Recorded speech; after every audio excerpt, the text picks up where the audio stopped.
Welcome. Step into a world where stories breathe through my voice. Leave everything behind, find your perfect spot, and let's begin. I am writing this from an imperative sense of duty, for I consider the Red Lodge is a foul death trap and utterly unfit to be a human habitation. It has its own proper denizens, and because I know its owner to be an unspeakable blackguard, to allow it so to be used for his financial advantage. He knows the perils of the place perfectly well. I wrote him of our experiences, and he didn't even acknowledge the letter. And 2 days ago, I saw the ghastly pest house advertised in Country Life. So anyone who rents the Red Lodge in future will receive a copy of this document, as well as some uncomfortable words from Sir William, and that scoundrel Wilkes can take what action he pleases. I certainly didn't carry any prejudice against the place down to it with me. I had been too busy to look over it myself, but my wife reported extremely favourably. I take her word for most things, and I could tell by the photographs that it was a magnificent specimen of the medium-sized Queen Anne house, just the ideal thing for me. Mary said the garden was perfect, and there was the river for Tim at the bottom of it. I had been longing for a holiday, and was in the highest spirits as I travelled down. I was not in the highest spirits for long. My first vague uncertainty came to me as soon as I had crossed the threshold. I am a painter by profession, and therefore sharply responsive to colour tone. Well, it was a brilliantly fine day. The hall of the Red Lodge was fully lighted, yet it seemed a shade off the key, as it were, as though I were regarding it through a pair of slightly darkened glasses. Only a painter would have noticed it, I fancy. When Mary came out to greet me, she was not looking as well as I had hoped, or as well as a week in the country should have made her look. "Everything all right?" I asked. "Oh, yes," she replied, but I thought she found it difficult to say so. And then my eye detected a curious little spot of green on the maroon rug in front of the fireplace. I picked it up. It seemed like a patch of river slime. "I suppose Tim brings those in," said Mary.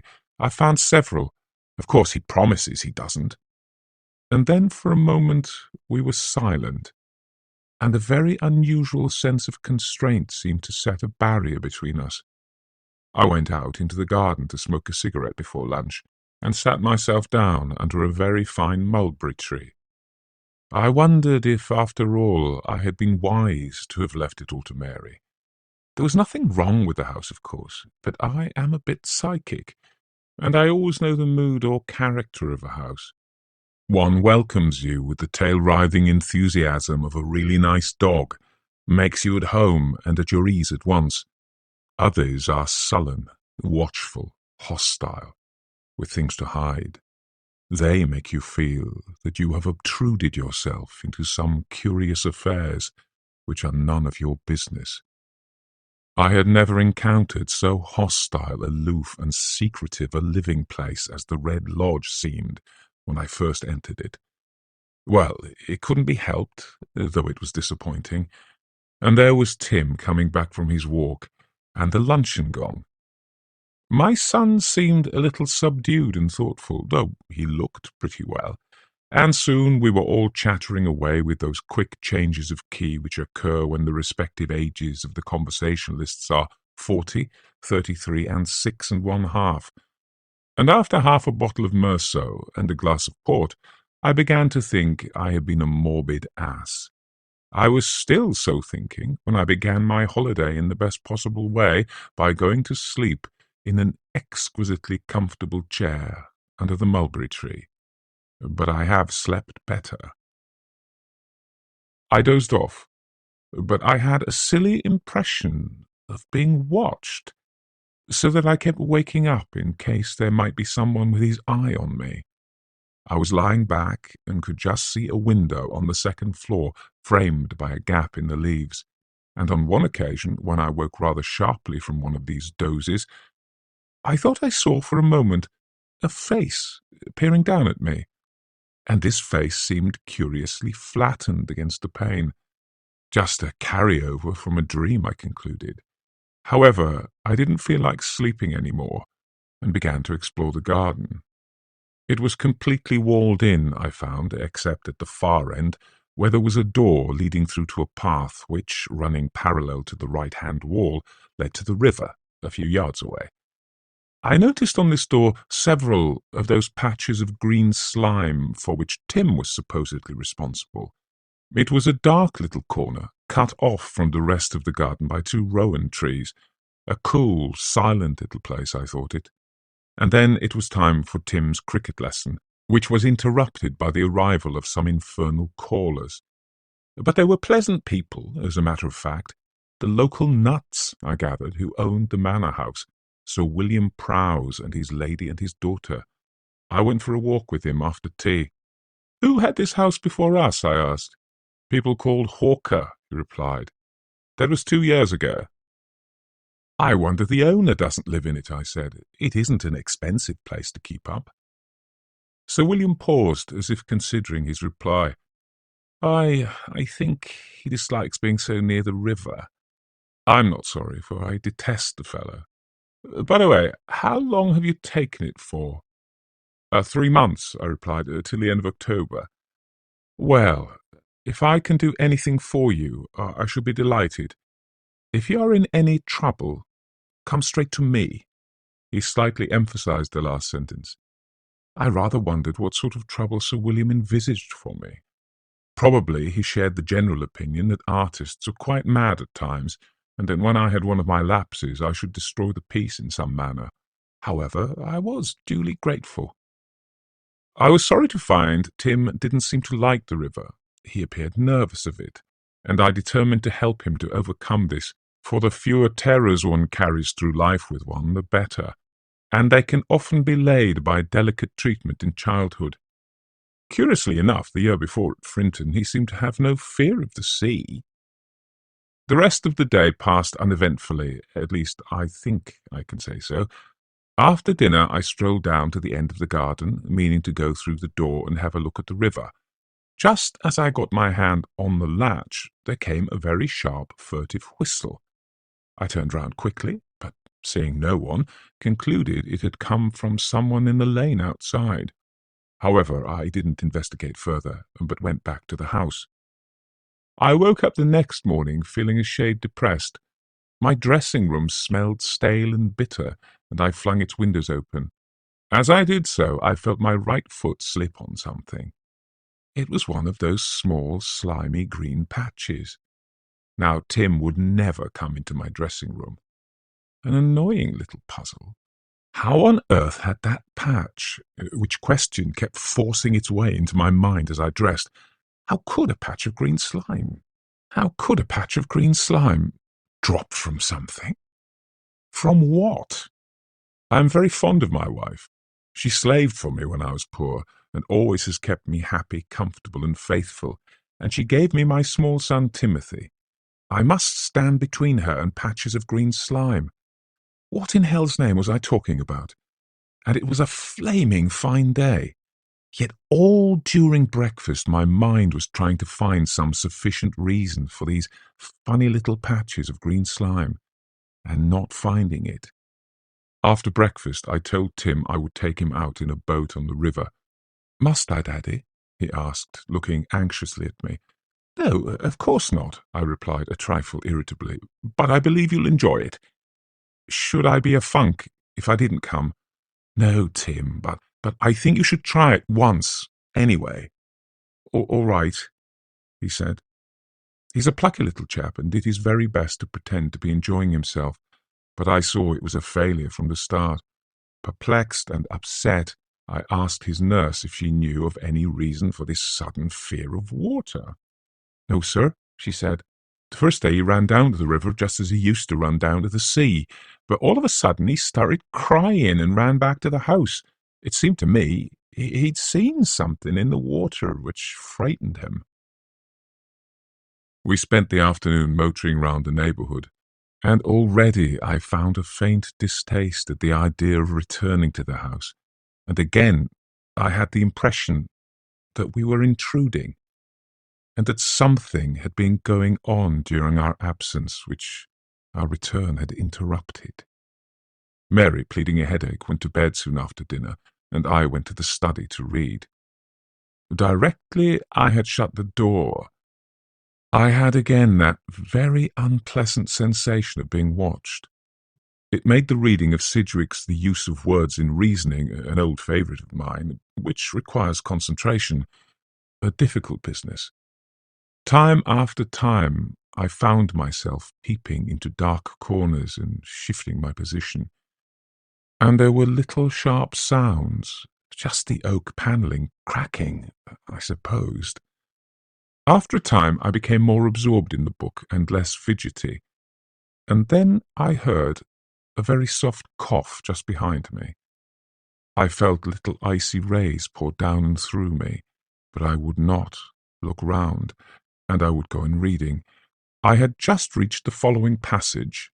However many things may be said about Socrates, or about any fact observed, there remains still more that might be said if the need arose. The need is the determining factor.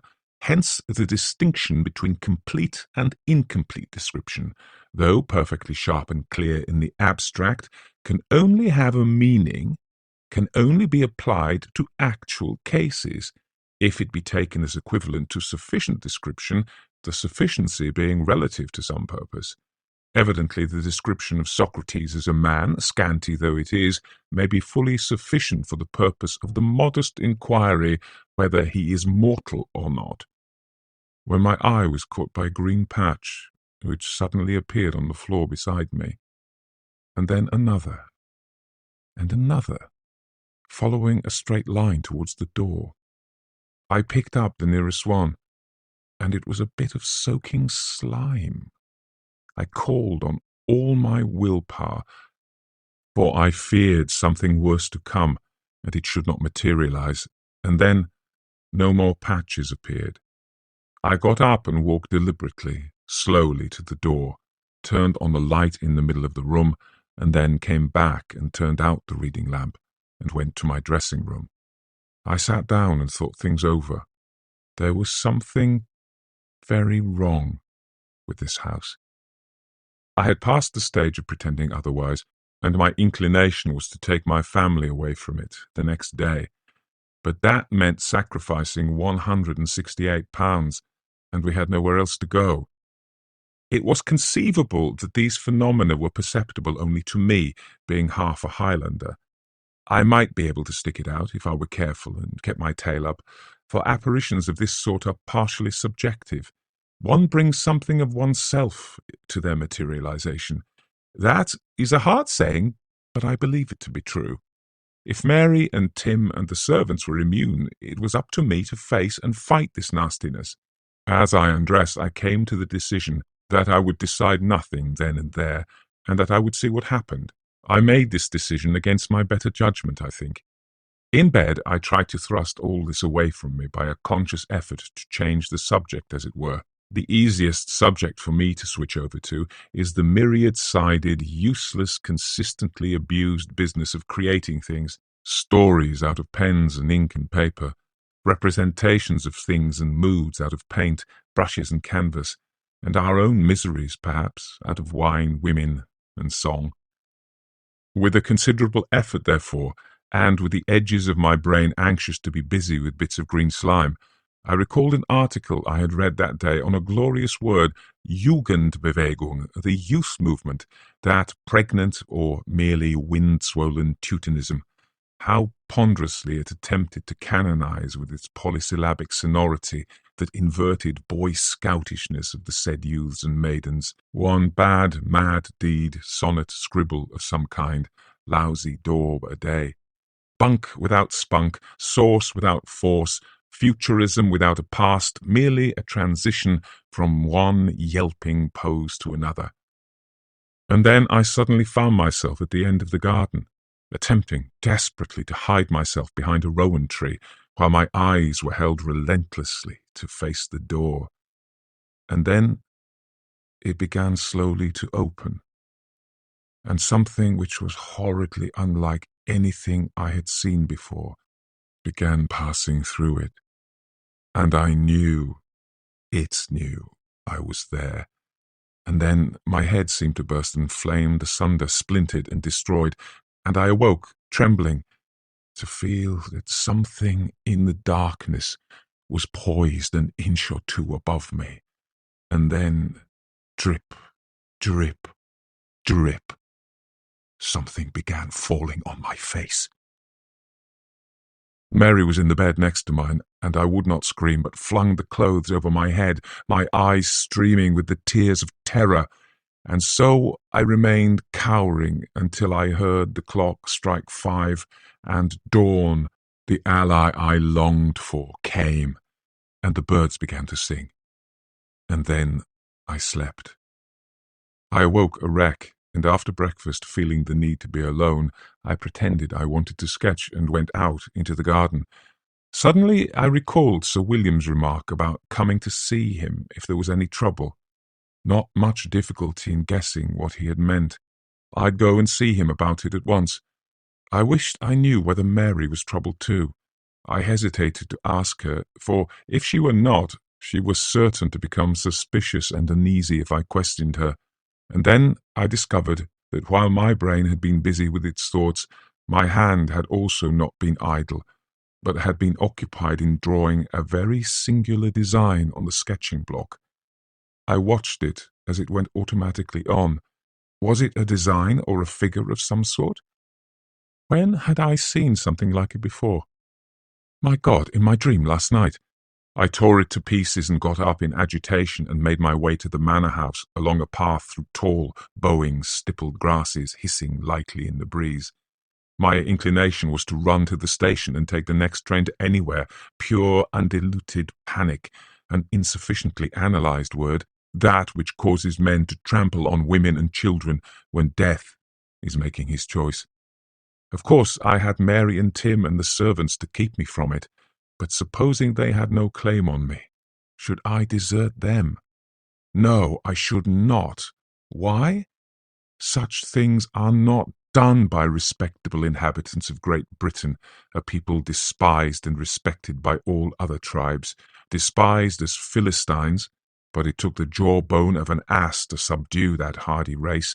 Respected for what?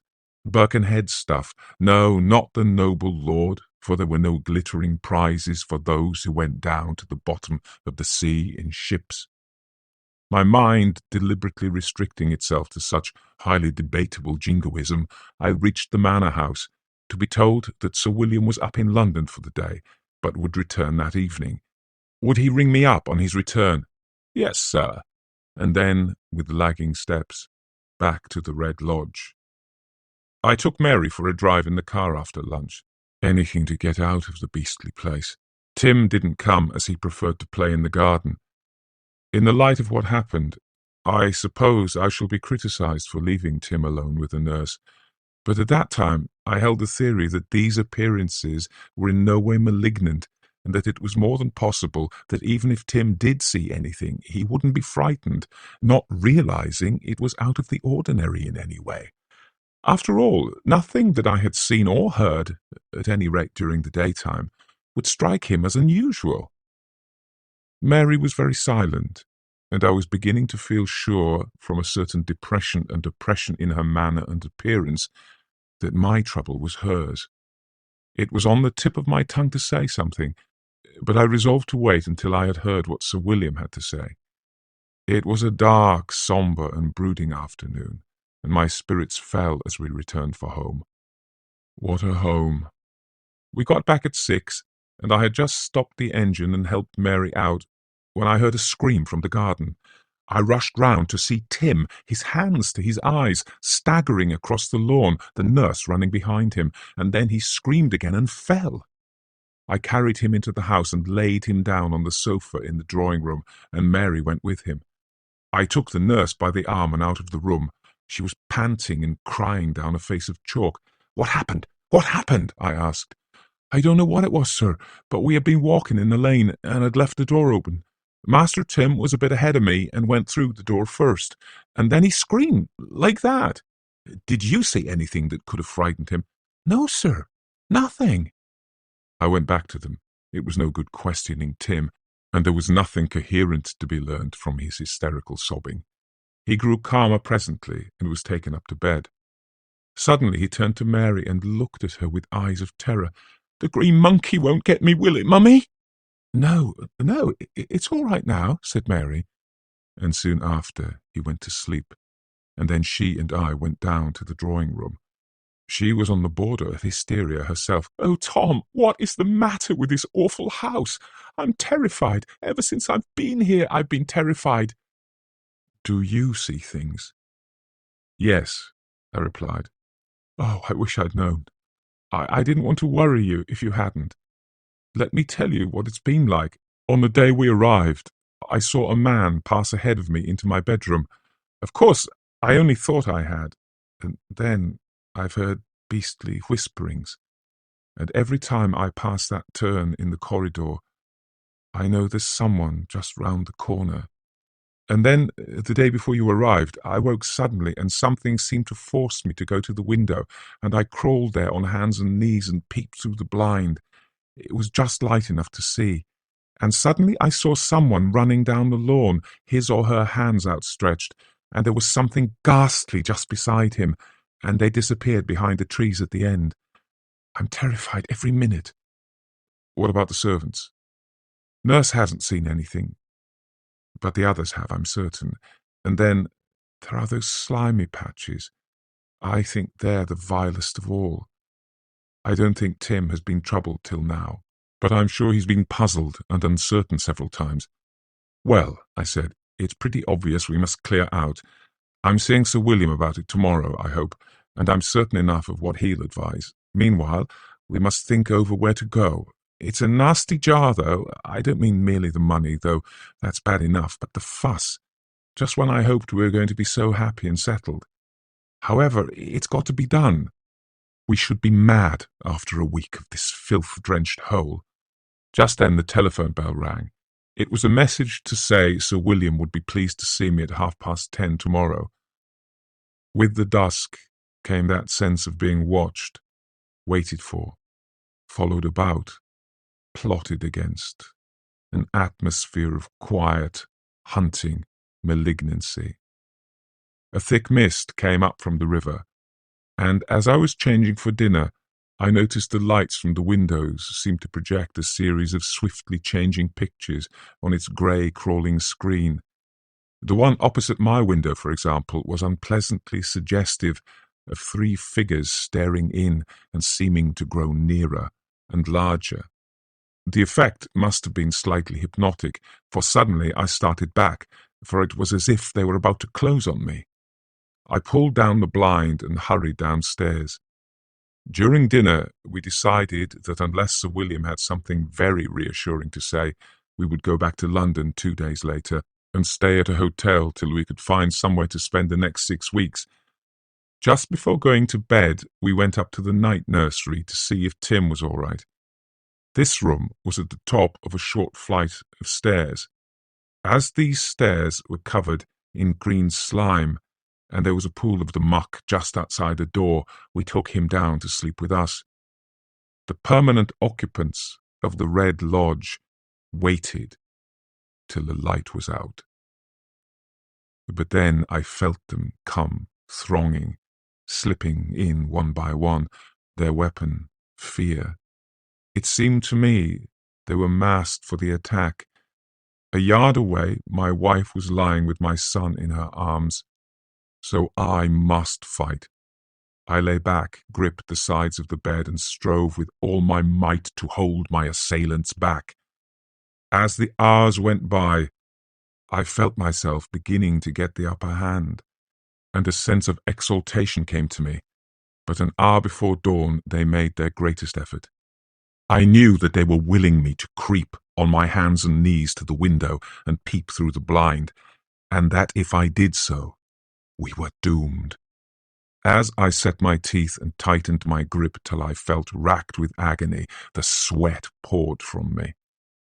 I felt them come crowding round the bed and thrusting their faces into mine, and a voice in my head kept saying insistently, "You must crawl to the window."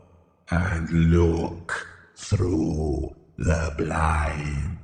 In my mind's eye, I could see myself crawling stealthily across the floor and pulling the blind aside. But who would be staring back at me? Just when I felt my resistance breaking, I heard a sweet, sleepy twitter from a tree outside and saw the blind touched by a faint suggestion of light, and at once those with whom I had been struggling left me and went their way, and, utterly exhausted, I slept. In the morning, I found, somewhat ironically, that Mary had slept better than on any night since she came down. 10:30 found me entering the manor house, a delightful, nondescript old place, which started wagging its tail as soon as I entered it. Sir William was awaiting me in the library. "I expected this would happen," he said gravely, "and now tell me." I gave him a short outline of our experiences. "Yes," he said, "it's always much the same story. Every time that horrible place has been let, I have felt a sense of personal responsibility, and yet I cannot give a proper warning, for the letting of haunted houses is not yet a criminal offence, though it ought to be, and I couldn't afford a libel action, and, as a matter of fact, one old couple had the house for 15 years and were perfectly delighted with it, being troubled in no way. But now, let me tell you what I know of the Red Lodge. I have studied it for 40 years, and I regard it as my personal enemy. The local tradition is that the second owner, early in the 18th century, wished to get rid of his wife and bribed his servants to frighten her to death, just the sort of ancestor I can imagine that blackguard Wilkes being descended from. What devilries they perpetrated, I don't know, but she is supposed to have rushed from the house just before dawn one day and drowned herself, whereupon her husband installed a small harem in the house. But it was a failure, for each of these charmers, one by one, rushed down to the river just before dawn, and finally the husband did the same.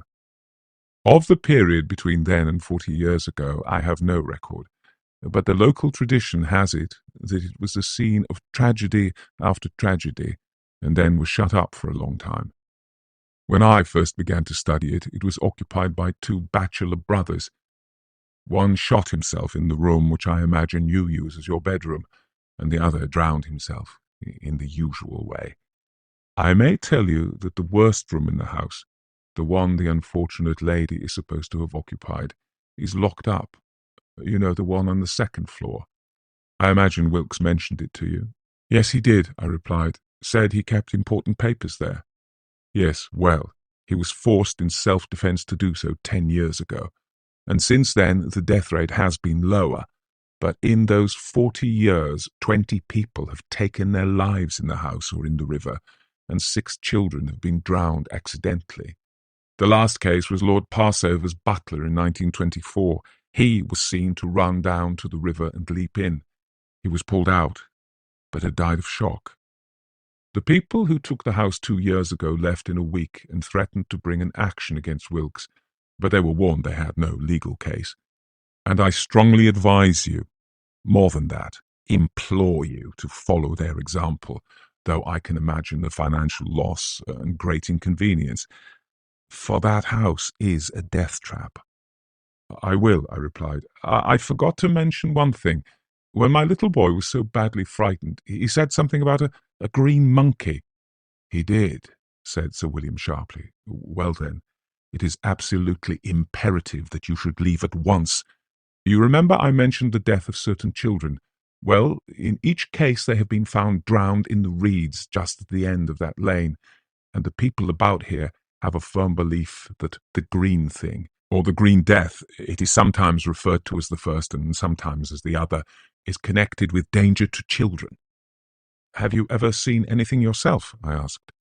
I go to the infernal place as little as possible, replied Sir William, but when I called on your predecessors, I most distinctly saw someone leave the drawing-room as we entered it.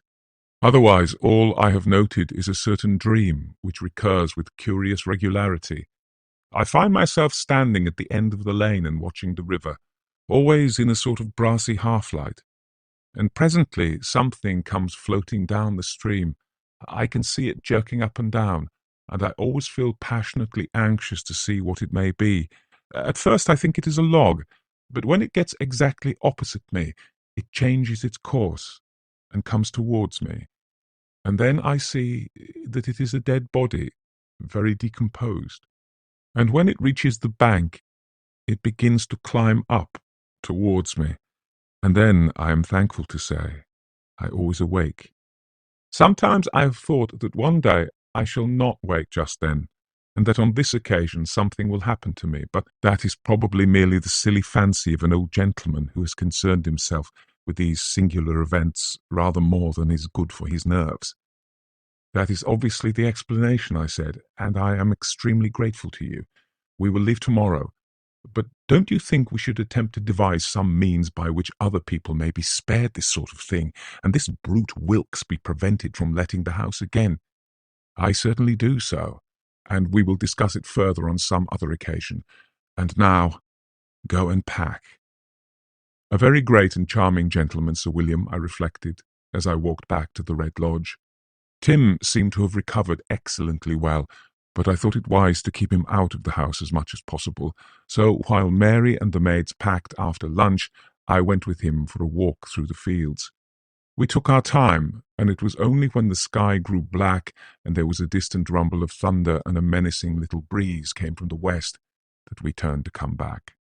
We had to hurry, and as we reached the meadow next to the house, there came a ripping flash and the storm broke.